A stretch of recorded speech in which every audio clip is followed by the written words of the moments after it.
सत्ययुग में एक महान तपस्वी हुए महर्षि च्यवन।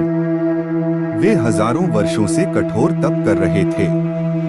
उनका शरीर इतना जर्जर हो चुका था कि वे मिट्टी और पेड़ों में ढके हुए प्रतीत होते थे।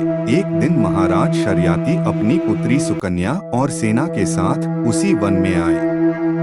पुत्री, देखो यह आश्रम कितना शांत और पवित्र है। यहाँ ऋषि तपस्या कर रहे होंगे।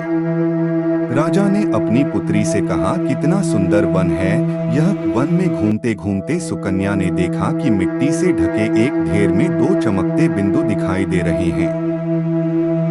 जिज्ञासावश उसने एक कांटे से उन्हें चुभा दिया। चमकते बिंदु महर्षि च्यवन की आंखें थीं। तपस्या भंग होने पर ऋषि क्रोधित हो उठे। च्यवन ऋषि गंभीर स्वर में, अरे मूर्ख कन्या, तुमने मेरी तपस्या भंग कर दी। इसके दुष्परिणाम तुम्हें और तुम्हारे पिता को भुगतने होंगे। तुरंत ही राजा और उनकी सेना पर विपत्ति आ गई।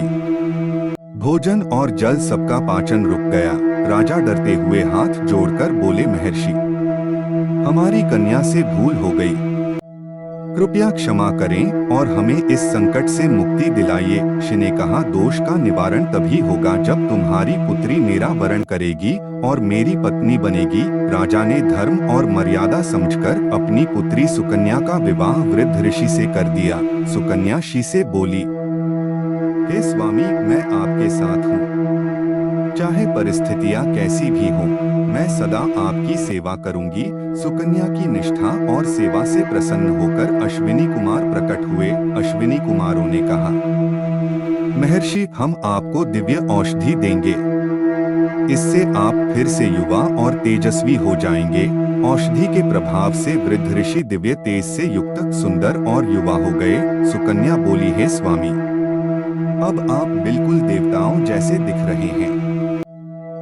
च्यवन ने कहा, तुम्हारी निष्ठा और सेवा ने मुझे यह वरदान दिलाया है। यह प्रेम और समर्पण ही जीवन की सबसे बड़ी शक्ति है। इस प्रकार च्यवन ऋषि और सुकन्या का विवाह इतिहास में अमर हो गया। यह कथा हमें सिखाती है कि सच्ची श्रद्धा, निष्ठा और सेवा से हर कठिनाई को दूर किया जा सकता है। इस तरह 16 वर्षीय राजकुमारी का विवाह 50,000 साल के ऋषि से हुआ। दोस्तों, अगर आप इसी तरह की और भी धार्मिक तथा पौराणिक कथाएं सुनने में रुचि रखते हैं तो वीडियो को लाइक तथा हमारे चैनल को सब्सक्राइब करना न भूलें। मिलेंगे एक नई कथा के साथ। जय सनातन, जय सिया राम।